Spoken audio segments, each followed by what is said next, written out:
Welcome to ABC campus. आज हम आई 16 property plant and equipment में डेप्रिसिएशन का ओवरव्यू एक लेंगे और इसमें हम ब्रीफली कॉन्सेप्ट को डिस्कस करेंगे, फिर कुछ इंपॉर्टेंट डेफिनेशंस, फिर डेप्रिसिएशन के मेथड्स पे बात करेंगे। डेप्रिसिएशन का चार्ज जो है, इसकी टाइमिंग और इसकी अमाउंट और कहाँ रिकग्नाइज करना चाहिए। फिर अगर डेप्रिसिएशन मेथड यूजफुल लाइफ और रेजिडुअल वैल्यू में चेंज आ जाए तो उसे कैसे अकाउंट फॉर करना है।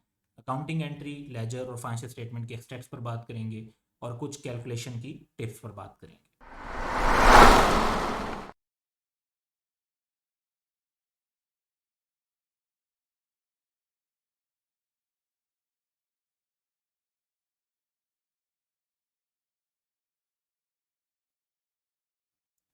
तो सबसे पहले कॉन्सेप्ट की अगर बात करते हैं तो डेप्रिसिएशन जो है उसके पीछे अकाउंटिंग कॉन्सेप्ट है मैचिंग का।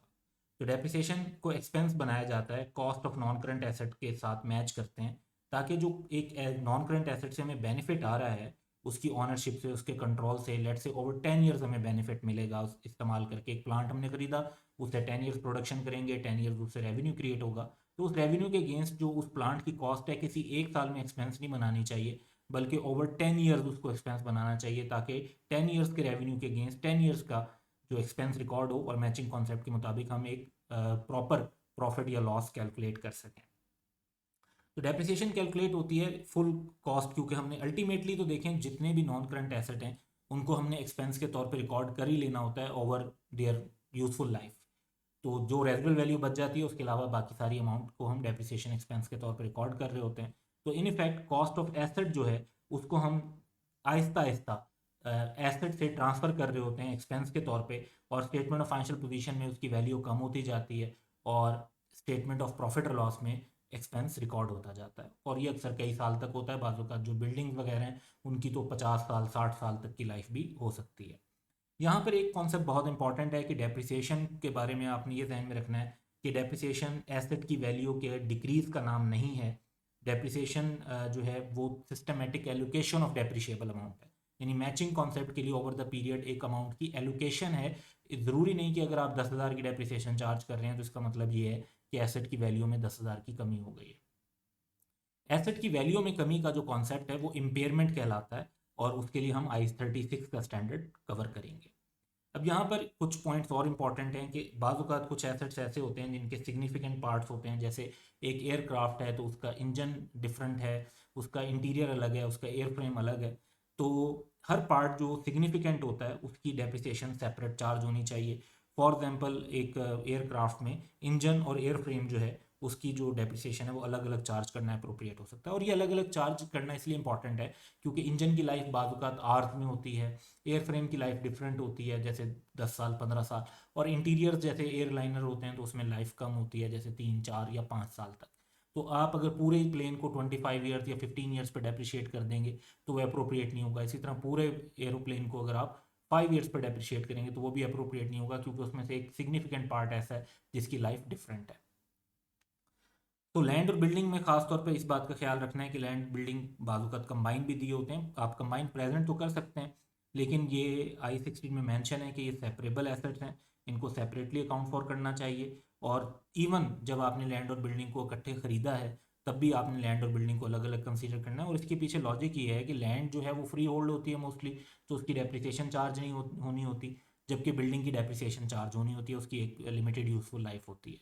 तो इस वजह से लैंड और बिल्डिंग को सेपरेट कंसीडर करना पड़ता है। नेक्स्ट हम कुछ डेफिनेशंस की तरफ चलते हैं। तो डेप्रिसिएशन की जो डेफिनेशन है वो है systematic allocation of depreciable amount of an asset over it's useful life. अब सिस्टमेटिक एलोकेशन का मतलब क्या है? सो सिस्टमेटिक एलोकेशन बेसिकली आपका डेप्रिसिएशन मेथड होता है। जैसे हर साल इक्वल अमाउंट का एक्सपेंस बनाना, ये एक सिस्टम है, सिस्टमेटिक एलोकेशन है, और इसको हम स्ट्रेट लाइन मेथड कहते हैं। इसी तरीके से अगर आप समझते हैं कि एसेट का जो है शुरू में इस्तेमाल ज़्यादा होगा और बाद में उसकी एफिशिएंसी कम होती जाएगी, इस्तेमाल कम हो रहा होगा, तो आप रिड्यूसिंग बैलेंस मेथड यूज़ करते हैं। तो वो भी एक सिस्टमेटिक एलोकेशन है, यानी ये नहीं है कि अपनी मर्जी की वैल्यू होती है, एक सिस्टम है उसके मुताबिक वैल्यूज़ कैलकुलेट की जाती हैं। अच्छा, फिर इसमें दूसरा कॉन्सेप्ट है डेप्रिशिएबल अमाउंट, और तीसरा कॉन्सेप्ट है यूजफुल लाइफ।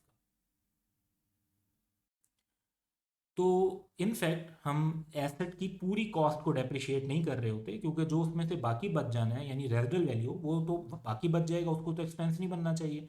तो रेजिडुअल वैल्यू के अलावा जो अमाउंट होती है उसे हम डेप्रिशिएट कर रहे होते हैं। तो डेप्रिशिएबल अमाउंट की डेफिनेशन है कि ये कॉस्ट माइनस रेजिडुअल वैल्यू होती है। अब रेजिडुअल वैल्यू प्रिसाइजली क्या है? अच्छा, बहुत सारे एसेट में तो रेजिडुअल वैल्यू नील होती है, तो इन दैट सिचुएशन कॉस्ट और डेप्रिशिएबल अमाउंट सेम भी हो सकती है। रेजिडुअल वैल्यू की डेफिनेशन है कि asset of N asset is estimated amount. तो ये अंदाजे से ली जाती है, क्योंकि एक यूजफुल लाइफ के एंड पर एसेट की हालत क्या होगी वो अंदाजा ही लगाना पड़ता है। That an entity would currently obtain from disposal of asset after deducting the estimated cost of disposal if the asset were already of the age and in the condition expected at the end of its useful life।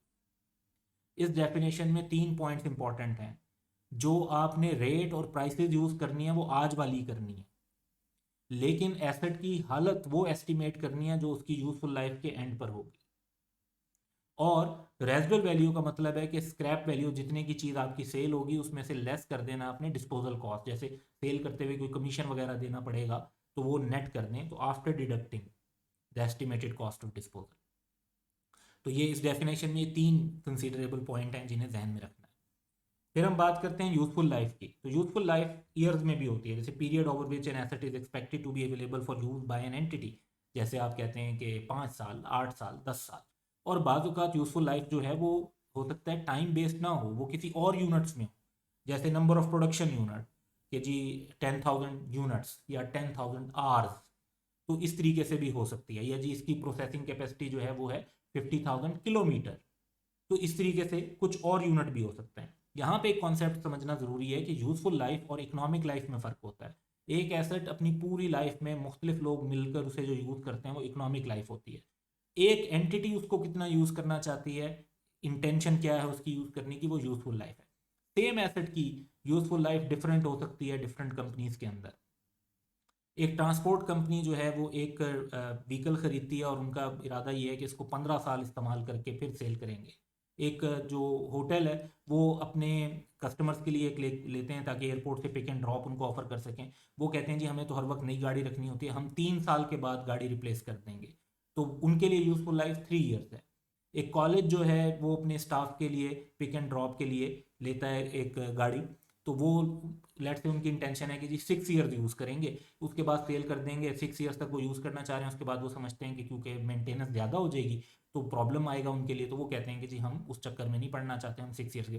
Same हो सकता है type of asset हो, same vehicle हो, लेकिन मुख्तलिफ entities उसको अपने अपने सिचुएशन और सर्कमस्टांसेस के मुताबिक डिफरेंट टाइम पीरियड में यूज़ करना चाहते हैं।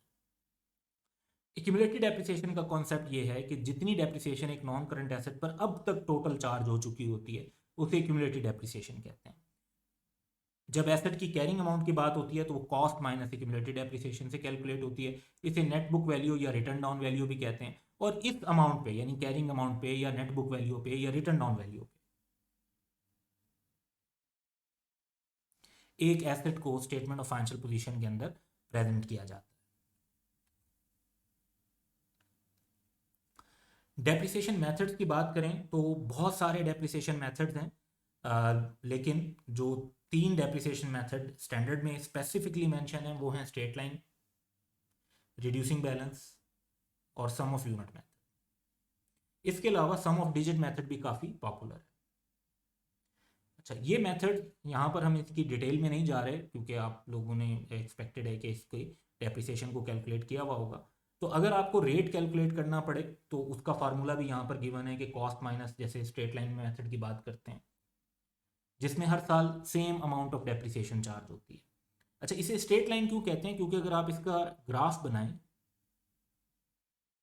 तो हर साल क्योंकि बराबर डेप्रिसिएशन है तो एक सीधी सी लाइन बन जाएगी, इसलिए इसे स्ट्रेट लाइन मेथड या इक्वल एक्सपेंस मेथड भी कहा जाता है। तो cost minus residual value divide by cost into 1 bye useful life, इससे आपका रेट निकल आएगा। इसमें जब आपने रेट अप्लाई करना होता है तो वो कॉस्ट पे करना होता है। रिड्यूसिंग बैलेंस मेथड जो है इसकी लॉजिक ये है कि जब एक एसेट नया होता है तो उसकी एफिशिएंसी ज़्यादा होती है, वो ज़्यादा इस्तेमाल हो रहा होता है।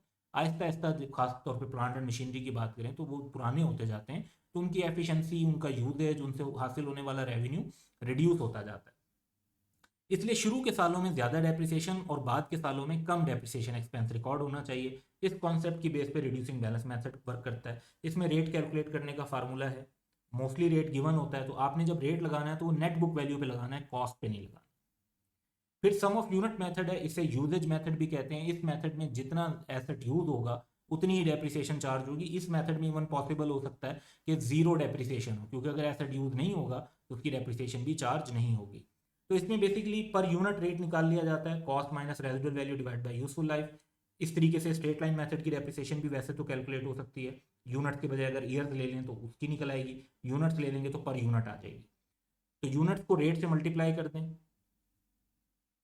तो आपके पास किसी भी पीरियड की डेप्रिसिएशन आ जाएगी। इसमें जितना यूजेज होगा उस हिसाब से डेप्रिसिएशन होगी, तो ओवर द ईयर डेप्रिसिएशन बढ़ भी सकती है, कम भी हो सकती है। सम ऑफ डिजिट मेथड तकरीबन वैसा ही रिजल्ट देता है जैसे रिड्यूसिंग बैलेंस मेथड देता है। एग्जैक्ट अमाउंट तो नहीं होती, लेकिन इसका कॉन्सेप्ट भी यही होता है कि शुरू के सालों में ज़्यादा डेप्रिसिएशन और ग्रेजुअली डेप्रिसिएशन एक्सपेंस कम होता जाना चाहिए, क्योंकि ये एक एक्सपेक्टेशन होती है कि एसेट की एफिशिएंसी शुरू के सालों में ज़्यादा है और बाद के सालों में वो एफिशिएंसी कम होती जाएगी। तो इसमें जो एक एसेट की लाइफ अगर 5 ईयर्स है तो 1+2+3+4+5 हमारे पास आंसर आ जाएगा 15। तो ये सम ऑफ डिजिट कर दिया जाता है, इसलिए इसे सम ऑफ डिजिट मेथड कहते हैं। तो पहले साल आप डेप्रिसिएशन जो है वो डेप्रिशिएबल अमाउंट का 5/15, नेक्स्ट ईयर 4/15, उससे नेक्स्ट ईयर 3/15, फिर 2/15 और लास्ट ईयर में 1/15। तो ग्रेजुअली जो है आपकी डेप्रिसिएशन का एक्सपेंस जो है वो कम होता जा रहा होगा। अब सवाल ये पैदा होता है कि हमें डेप्रिसिएशन मेथड कौन सा यूज़ करना चाहिए। तो ये कोई ऐसी चॉइस नहीं है कि जी आपका जो दिल कर रहा है वो मेथड आप यूज़ कर लें। तो एंटिटी वो मेथड सेलेक्ट करती है, IAS 16 की रिक्वायरमेंट है, जो क्लोजली रिफ्लेक्ट करता हो expected pattern of consumption of the future economic benefits embodied in the asset. यानी अगर आप एक्सपेक्ट करते हैं कि एक एसेट का इस्तेमाल और उससे होने वाला फ़ायदा ओवर द यूजफुल लाइफ एक जैसा रहेगा, तो स्ट्रेट लाइन मेथड यूज़ करना चाहिए। अक्सर जो बिल्डिंग वगैरह होती हैं उनके लिए ये मेथड सूटेबल होता है। इसी तरीके से अगर एक प्लांट एंड मशीनरी है तो आप समझते हैं कि शुरू में उसकी एफिशिएंसी ज़्यादा होगी, ग्रेजुअली कम होती जाएगी, तो उसके लिए आप रिड्यूसिंग बैलेंस मेथड यूज़ करेंगे। तो उसके लिए शायद ज़्यादा सूटेबल प्लांट एंड मशीनरी के लिए रिड्यूसिंग बैलेंस मेथड है। तो ये हर एंटिटी अपनी सिचुएशन और सर्कमस्टांसेस को देखते हुए जो है एक अपना डेप्रिसिएशन मेथड चूज करती है। जो भी मेथड आप चूज करते हैं वो आपने कंसिस्टेंटली अप्लाई करना होता है, और नॉर्मल तो यही है कि आप उसे चेंज नहीं करेंगे। लेकिन अगर आप समझते हैं कि जो पहले आपका एक्सपेक्टेड पैटर्न ऑफ कंजम्पशन था वो अब आकर चेंज हो गया, तो आप डेप्रिसिएशन मेथड का चेंज भी रिकॉर्ड कर सकते हैं। आगे हम डिस्कस करेंगे कि इसको कैसे रिकॉर्ड करना है। तो ऐसा पॉसिबल है कि पहले आपका ये अंदाज़ा था कि ओवर द पीरियड एसेट से एक जितना फ़ायदा आप इस लेंगे, लेकिन 2-3 साल इस्तेमाल के बाद आपको अंदाज़ा हो रहा है कि आहिस्ता आहिस्ता एसेट से हासिल होने वाला फ़ायदा कम होता जा रहा है। तो पहले आप स्ट्रेट लाइन मेथड यूज़ कर रहे थे, अब एक्सपेक्टेड पैटर्न ऑफ कंजम्पशन जो है वो आपको नजर आ रहा है कि चेंज हो रहा है, तो अब आप रिड्यूसिंग बैलेंस मेथड की तरफ शिफ्ट कर सकते हैं। And even vice versa is possible. Depreciation charge की बात करें तो डेप्रिसिएशन का जो अमाउंट है वो कहाँ रिकग्नाइज की जाती है, तो इसको रिकॉर्ड हम करते हैं प्रॉफिट और लॉस में। ये तो डिफॉल्ट ट्रीटमेंट हो गई, unless it is included in the carrying amount of another asset. अब किसी और एसेट में कैसे शामिल कर सकते हैं? बाज़ ये होता है कि आपके पास एक मशीनरी है कंस्ट्रक्शन से रिलेटेड और आप उसको अपने ऑफिस बिल्डिंग बनाने के लिए इस्तेमाल करते हैं, तो उस मशीनरी की डेप्रिसिएशन अब एक्सपेंस नहीं बननी चाहिए, क्योंकि वो रेवेन्यू को जनरेट करने के लिए इस्तेमाल नहीं हुआ, वो मशीनरी इस्तेमाल हुई है एक ऑफिस बिल्डिंग बनाने के लिए। तो उस डेप्रिसिएशन को एक्सपेंस बनाने के बजाय ऑफिस बिल्डिंग की जो कॉस्ट है उसके अंदर उसको कैपिटलाइज कर देंगे। तो बेसिक रूल तो यही है कि प्रॉफिट और लॉस में एक्सपेंस आप बनाते हैं, लेकिन अगर एक एसेट दूसरे एसेट को बनाने में इस्तेमाल हो रहा हो तो फिर वो उस दूसरे एसेट की कॉस्ट के अंदर उसकी डेप्रिसिएशन कैपिटलाइज कर दी जाती है और उसको डायरेक्ट प्रॉफिट और लॉस में एक्सपेंस नहीं बनाया जाता। फिर एक इंपॉर्टेंट पर्सपेक्टिव है, डिफरेंट स्टैंडर्ड के पॉइंट्स और जनरल अंडरस्टैंडिंग से ये हमने कंपाइल किया है कि जीरो एक्सपेंस कब हो सकता है डेप्रिसिएशन का। एक तो पॉसिबिलिटी ये है कि जहां यूजेज मेथड ऑफ डेप्रिसिएशन हो, तो जिस पीरियड में कोई प्रोडक्शन नहीं होगी, कोई यूजेज नहीं होगी एसेट की, तो तब आपकी डेप्रिसिएशन भी जीरो हो सकती है। इसी तरीके से फ्री होल्ड लैंड को डेप्रिशिएट नहीं करते क्योंकि उसकी इनडेफिनेट यूजफुल लाइफ होती है। हाँ, ये ध्यान में रखना है कि लीज होल्ड लैंड को डेप्रिशिएट किया जाता है। आपने एक लैंड ली हुई है 25 साल की लीज पे, तो उसे ओवर 25 ईयर्स आपको एक्सपेंस बनाना चाहिए। फिर लैंड में इस बात का ख्याल भी रखना है कि लैंड इंप्रूवमेंट्स को डेप्रिशिएट किया जाता है। अब लैंड इंप्रूवमेंट क्या होती है, जैसे आपने एक लैंड प्लॉट ऑफ लैंड है, उसके ऊपर अगर आप रोड बना देते हैं, सेवरेज का सिस्टम बना देते हैं, ट्रैफिक लाइट्स वगैरह की इंस्टॉलेशन के लिए उसके अंदर अंडरग्राउंड वायरिंग करवा देते हैं, तो वो जो एक्सपेंडिचर आपने किया उसकी तो एक लाइफ है। सेवरेज का सिस्टम भी कोलैप्स कर जाता है 40 साल 50 साल के बाद। इसी तरह रोड भी जो है वो अल्टीमेटली बिल्कुल ख़त्म और ख़राब भी हो जाते हैं। तो उसकी जो भी आपकी यूज़फुल लाइफ है जो आप एस्टिमेट कर रहे हैं, उस हिसाब से उसको जो लैंड इंप्रूवमेंट्स हैं उनको डेप्रिशिएट करेंगे, लैंड इटसेल्फ नहीं। तो लैंड पे अगर आपने इंप्रूवमेंट की हुई है तो जो एक्स्ट्रा अमाउंट है इंप्रूवमेंट की उसको डेप्रिशिएट करें ओवर यूजफुल लाइफ, और जो बाकी लैंड है वो आप डेप्रिशिएट ना करें। अगर फ्री होल्ड है, लीज होल्ड है, तो उसको भी डेप्रिशिएट करना पड़ेगा। इसी तरह बाज़ औक़ात ऐसा होता है कि हमने सोचा एक एसेट की यूजफुल लाइफ 5 ईयर्स है, 5 साल पूरे हो गए, वो फुली डेप्रिशिएट भी हो गया, वो उसकी कॉस्ट भी वही है, क्यूमुलेटिव डेप्रिसिएशन भी होती है, लेकिन हम एसेट को अभी भी यूज़ किए जा रहे हैं, तो ऐसे एसेट की भी फर्दर डेप्रिसिएशन चार्ज नहीं करेंगे। हालांकि स्टिल इन यूज होगा, लेकिन वो क्योंकि फुली डेप्रिशिएट ऑलरेडी हो चुका है तो उसकी फर्दर डेप्रिसिएशन जीरो होगी। इसी तरीके से एक कॉन्सेप्ट ये भी है कि बाज़ का प्राइसेस बढ़ जाती हैं, महंगाई वगैरह हो जाती है, तो जो रेजिडुअल वैल्यू होती है वो हम एस्टिमेट कर रहे होते हैं कि वो तो हमारी जो कॉस्ट है या कैरिंग अमाउंट है उससे भी ज़्यादा होगी। तो इस वक्त हमारा एसेट जितने का शोर है, हम कहते हैं जी 5 लाख का शोर है, और रेजिडुअल वैल्यू जो है उसकी कि सेल हुआ तो हम एक्सपेक्ट कर रहे हैं 7-8 लाख रुपए का सेल हो जाएगा, तो फिर तो उसकी देखिए नेगेटिव में डेप्रिसिएशन चार्ज नहीं करेंगे, उसकी जीरो डेप्रिसिएशन ही चार्ज होगी। डेप्रिसिएशन कब से चार्ज करना शुरू करनी चाहिए? डेप्रिसिएशन तब से चार्ज करना शुरू करनी चाहिए जब एसेट अवेलेबल फॉर यूज। किस हालत में? यानी at the location and condition जिसमें मैनेजमेंट की इंटेंशन थी कि उसको वो यूज करना चाहते हैं। अब बाज़ एसेट अवेलेबल फॉर यूज पहले हो जाता है और उसको जो एक्चुअल यूज हम करना शुरू करते हैं वो बाद में करते हैं। जैसे हम कहते हैं जी एक बिल्डिंग कंप्लीट हमारी हो गई 1 जुलाई को, लेकिन हमने बिल्डिंग में शिफ्ट हुए 1 अगस्त को, तो जुलाई का एक महीना ऐसा था जिसमें हम बिल्डिंग को एक्चुअली यूज नहीं कर रहे थे, हालांकि वो अवेलेबल फॉर यूज थी। तो डेप्रिसिएशन तो 1 जुलाई से ही चार्ज होना शुरू हो जाएगी, चाहे आप एसेट को एक्चुअली यूज ना कर रहे हैं। डेप्रिसिएशन कब खत्म कर देते हैं हम चार्ज करना? जब एसेट डी रिकग्नाइज हो जाए या डिस्पोज ऑफ हो जाए। तो डी रिकग्निशन के अंदर हम इस कॉन्सेप्ट को मजीद डिस्कस करेंगे। अच्छा, एसेट अगर फारिग भी पड़ा हो तो यूजेज बेसिस में तो उसकी डेप्रिसिएशन जीरो होगी, लेकिन टाइम बेसिस पर अगर एसेट फारिग भी पड़ा हुआ है, जैसे स्ट्रेट लाइन मेथड है, रिड्यूसिंग बैलेंस मेथड है, स्टिल एसेट की डेप्रिसिएशन चार्ज की जाएगी, चाहे आप उसे इस्तेमाल कर रहे थे या नहीं कर रहे थे।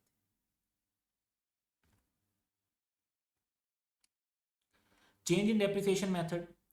तो कब change in depreciation method allowed है? जैसे अभी थोड़ी देर पहले भी हमने डिस्कस किया, अगर आप ये समझते हैं कि उससे फेयर रिप्रेजेंटेशन है। हमने एक एसेट के बारे में सोचा कि इससे हमें हर साल एक जितना बेनिफिट होगा, हमने स्ट्रेट लाइन मेथड पे डेप्रिशिएट करना शुरू कर दिया।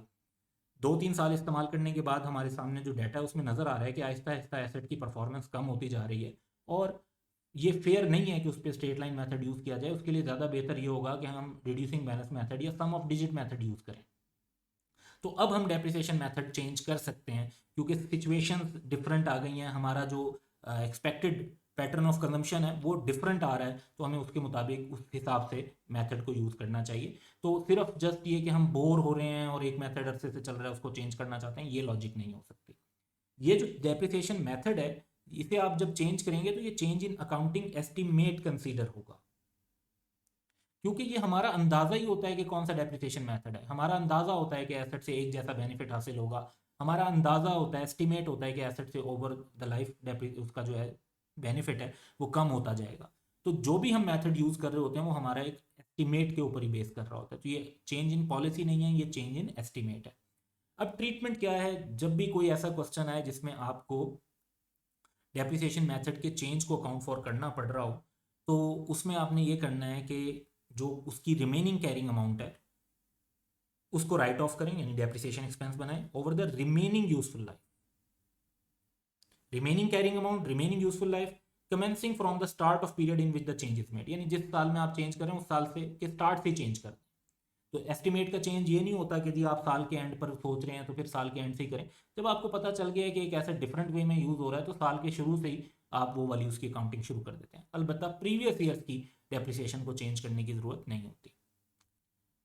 इसी तरीके से यूज़फुल लाइफ और रेजिडुअल वैल्यू भी एस्टिमेट होती हैं और इनको रिव्यू करना चाहिए। IAS 16 की रिक्वायरमेंट है कि यूज़फुल लाइफ और रेजिडुअल वैल्यू जो है उन्हें हर रिपोर्टिंग पीरियड के एंड पर रिव्यू करना चाहिए, और अगर एक्सपेक्टेशन सिग्निफिकेंटली डिफरेंट हो जाए प्रीवियस एस्टिमेट से तो हम रिवाइज कर दें। अच्छा, उसमें भी वंस अगेन हम बेशक ये रिव्यू ईयर एंड पे कर रहे होते हैं, अगर हमारे सामने आता है कि जी यूज़फुल लाइफ चेंज हो गई है या रेजिडुअल वैल्यू चेंज हो गई है तो उसको साल के शुरू से इंप्लीमेंट कर देते हैं। इसकी नेचर ऑफ चेंज भी यही है कि ये चेंज इन अकाउंटिंग एस्टिमेट है और ट्रीटमेंट भी सेम ही है कि आपने जो रिमेनिंग कैरिंग अमाउंट है उसको रिवाइज्ड रेजिडुअल वैल्यू और रिमेनिंग यूजफुल लाइफ के हिसाब से डेप्रिशिएट करना शुरू कर देना है। और प्रीवियस ईयर में जो चार्ज हो गई उसको एज इट इज़ रहने दें, उसको चेंज करने की ज़रूरत नहीं है। जिस ईयर में एस्टीमेट चेंज हो रहा है उसके स्टार्ट से आप न्यू एस्टीमेट अप्लाई कर देंगे। अकाउंटिंग एंट्री बड़ी स्ट्रेट फॉरवर्ड है कि depreciation expense debit, accumulated depreciation credit. अच्छा, इस एंट्री की लॉजिक ये है कि एक्सपेंस इंक्रीज होता है तो डेबिट करते हैं, और दूसरी तरफ हम कह रहे हैं कि हमारा एसेट कम होगा। अब एसेट को डायरेक्टली कम करने के बजाय, डायरेक्ट एसेट को क्रेडिट करने के बजाय हम एक अलग अकाउंट बना देते हैं जिसका नाम है एक्यूमुलेटेड डेप्रिसिएशन, और एसेट के बजाय उसको क्रेडिट कर देते हैं। अच्छा, इसकी जो एक्यूमुलेटेड डेप्रिसिएशन अकाउंट की नेचर है वो कॉन्ट्रा एसेट की नेचर है, यानी एसेट का अपोजिट अकाउंट। जैसे रिसीवेबल में से bad and doubtful debt less करते हैं तो वो कॉन्ट्रा एसेट अकाउंट होता है, और इसी तरीके से accumulated depreciation property plant equipment का जो है कॉन्ट्रा अकाउंट है। यानी इसमें जो कह लें कि एसेट कम हो रहा होगा तो ये अकाउंट क्रेडिट हो रहा होगा। लेजर बनाएं तो नॉन करंट एसेट का लेजर में ओपनिंग बैलेंस, एडिशन डेबिट होते हैं, डिस्पोजल से क्रेडिट हो जाएगा, और फिर क्लोजिंग बैलेंस आ जाएगा। इसी तरीके से एक्यूमुलेटेड डेप्रिसिएशन का जो टी अकाउंट है, ओपनिंग बैलेंस क्रेडिट होता है, डेप्रिसिएशन एक्सपेंस की वजह से बढ़ जाती है बैलेंस, डिस्पोजल में ट्रांसफ़र हो जाती है, और फिर कैरी डाउन बैलेंस।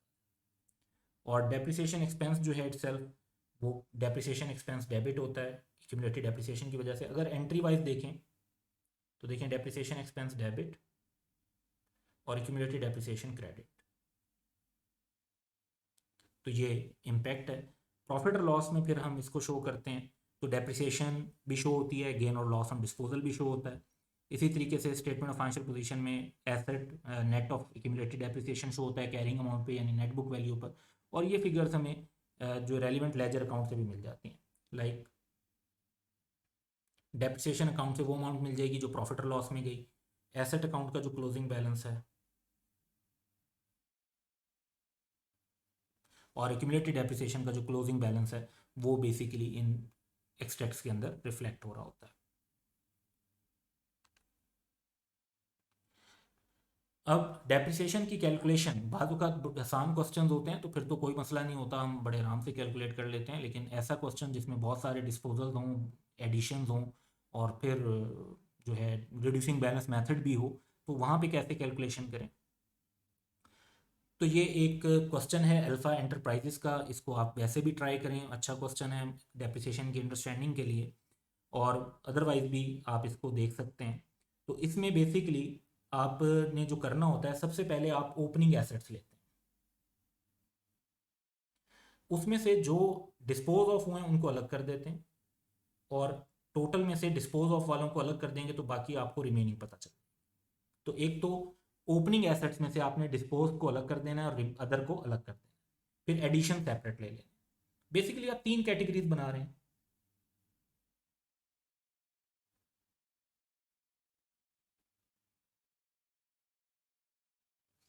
तो एक डिस्पोज्ड एसेट, एक अदर एसेट, और एक एडिशन वाले एसेट। जहां पे स्ट्रेट लाइन मेथड हो वहां तो आपको ये 2 कॉलम नहीं बनाने पड़ेंगे, एक्यूमुलेटेड डेप्रिसिएशन और रिटर्न डाउन वैल्यू। कॉस्ट वाला कॉलम है, सीधा रेट लगाएं मंथ और ले लें। जहां रिटर्न डाउन वैल्यू हो तो कॉस्ट के साथ एक्यूमुलेटेड डेप्रिसिएशन ले लें उनकी ओपनिंग डेट की। यानी आप अगर 31 दिसंबर 2018 के लिए कैलकुलेशन कर रहे हैं तो फिर आप 1 जनवरी 2018 की वैल्यूज़ लेंगे ये, तो वो एक्यूमुलेटेड डेप्रिसिएशन लें, रिटर्न डाउन वैल्यू लें, रेट से मल्टीप्लाई करें, जितने मंथ वो एसेट आपके पास रहा डिस्पोजल तक उसको लें, एडिशन वाले को इसी तरह एडिशन से लेके ईयर एंड तक लें, और फिर लें। अच्छा, जो अदर एसेट्स होते हैं उन पर पूरे साल की डेप्रिसिएशन चार्ज होगी, क्योंकि वो साल के पहले दिन से लेकर साल के एंड के दिन तक थे।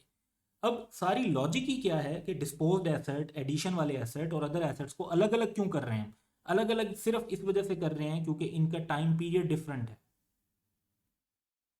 और अगर हम इनको अलग अलग नहीं करेंगे तो टाइम पीरियड डिफरेंट होने की वजह से फिर हमारी कैलकुलेशन सही नहीं होंगी। तो सेपरेट कैलकुलेशन करने की लॉजिक ही सिर्फ ये है कि इनका टाइम पीरियड डिफरेंट है। कोई एसेट 5 महीने यूज हुआ है, कोई 9 महीने हुआ है, कोई 3 महीने हुआ है, कोई 10 महीने हुआ है, और जो अदर रिमेनिंग है वो पूरे 12 महीने हुए हैं। तो सबको आप एक लाइन में रख के डेप्रिसिएशन कैलकुलेट नहीं कर सकते, सेपरेट अलग अलग करके फिर कैलकुलेट करना पड़ेगा, और ये आपका वो टोटल एक्सपेंस आ जाएगा जो आपको प्रॉफिट और लॉस में एक्सपेंस बनाना। तो इस तरह की वर्किंग ये फॉर्मेट अगर आप फॉलो करें तो ये बहुत इफेक्टिव फॉर्मेट रहेगा। तो हाईली रिकमेंडेड है कि इसके ऊपर ही जो कम्प्लेक्स क्वेश्चन हों उनकी प्रैक्टिस इस फॉर्मेट के ऊपर करने की कोशिश करें। कोई भी ऐसा क्वेश्चन जिसमें डिस्पोजल्स, एडिशंस और अदर एसेट्स कंबाइन आ जाएं तो ये जो फॉर्मेट आप यूज़ करने से एग्जैक्ट और बेहतर कैलकुलेशन कर सकते हैं, टाइम भी ज़्यादा नहीं लगता। तो that's all for today, have a good day.